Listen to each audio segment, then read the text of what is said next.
letting out, still runs the 10.5.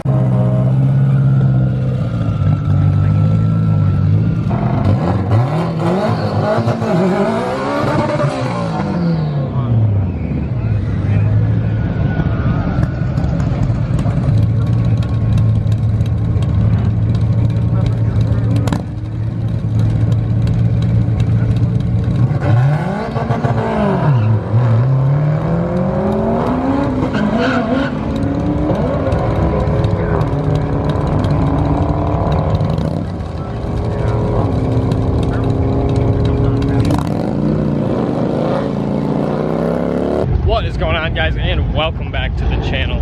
We're here at Wednesday night drags up at Brainerd International Raceway. I'm here with a buddy of mine who has a 900 horse Subaru WRX STi. He's already made 2 passes. Neither of them were really all that clean. They're talking that it's getting close to dusk, and that's when Wednesday night drags will end. We'll see what happens.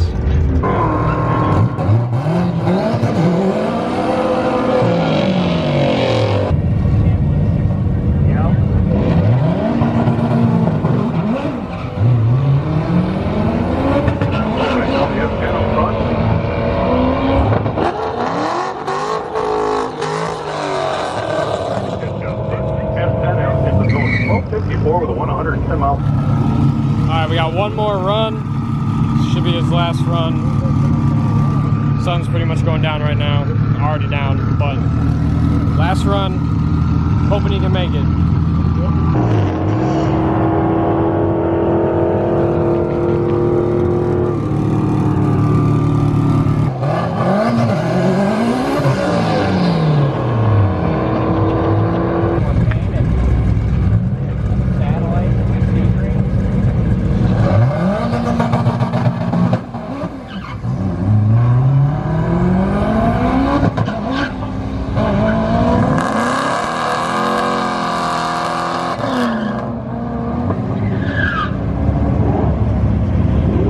Alright, so the night is over. Last passes have been made. Haven't gotten a chance to have Matt walk you guys through the car itself, or really even introduce you guys to Matt. So this is Matt. Hey guys. We work together. Yep. This is his 900 horse STi. JM local auto shop has built the whole motor. This thing is freaking nuts. As you guys have seen, it can hardly even keep traction. So it's a 2.5. What's the turbo on it again? It's a Precision 6870, version 2 6870. Okay. It's rated for 1100 crank on the website. And you're running 42 pounds of boost on it? Yep, 42 right now. Hope was to turn it up to about 48, but I didn't get a chance to get there. It's kind of the whole 9 yards. It's been a work in process for probably 10 years at least. I bought it brand new in 2005 and drove it off the showroom floor. And I started modifying it almost immediately. And I had a stage 2 setup, so full bolt-on, cob tune, with the stock turbo, and then I went up to a 30R and I road raced it for a lot with that turbo. Put in a 35R, old school 35R. Did some street pulls with that for a long time, and then I put in a GTX 35R, and that was when I got my first 10-second pass with it. Nice. Did a 1024 at 137 or 141. That's pretty good. So then we updated, put the Precision 68 in here. We, trial and error, research and development, figured out how to hold the heads down. That was the biggest thing. We were lifting the heads the whole time. Went through multiple spun bearings for different, reasons. I admittedly don't have enough skill to assemble the block myself, so unfortunately, I only get to blame people for my spun bearings. I don't get to take any credit. Yeah. But no hard feelings at all whatsoever. It's racing. But yeah, it's fully built. It's an IAG closed deck, stage 4 block. It's got a stock crank, but Manly turbo tough, I-beam rods, Manly 9.8 to 1 compression pistons, forged pistons, 14mm head studs. The heads are ported by Fuji himself, hand ported, Fuji K hand ported heads. Nice.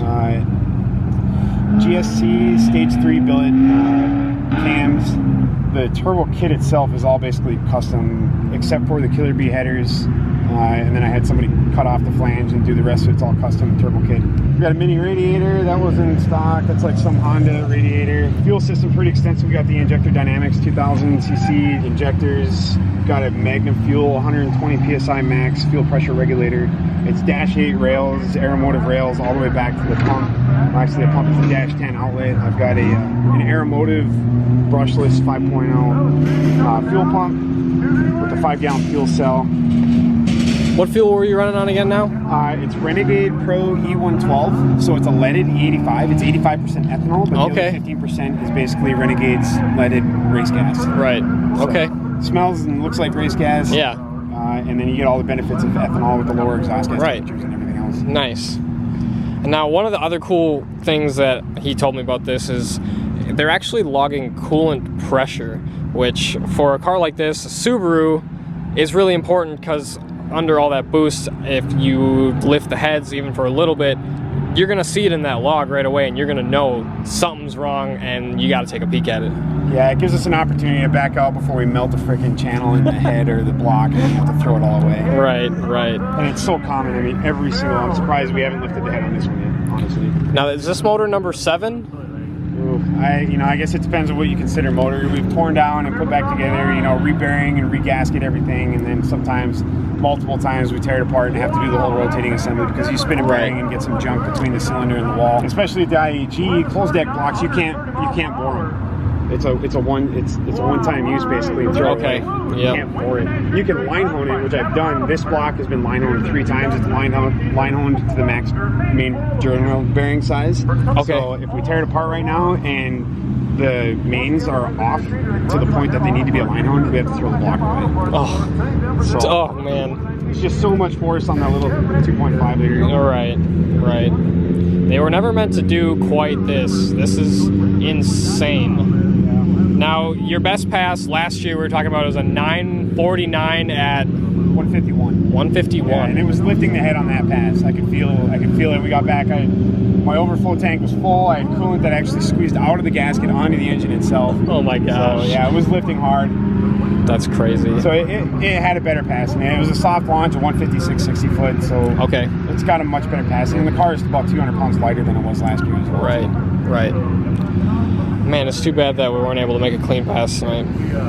Yeah, that's racing though. Right, it is. It is, and it was a Wednesday night drag. There's like 190 cars. 219. 219 cars registered for this. I mean, that's.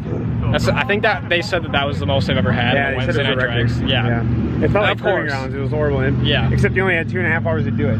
Right. Right, and now it's shut down, and now we have a 2-hour drive back home. Right. Yeah, exactly. That's great. We don't get to camp. No. We don't get to try again tomorrow. No. None of that. Well, it was still fun.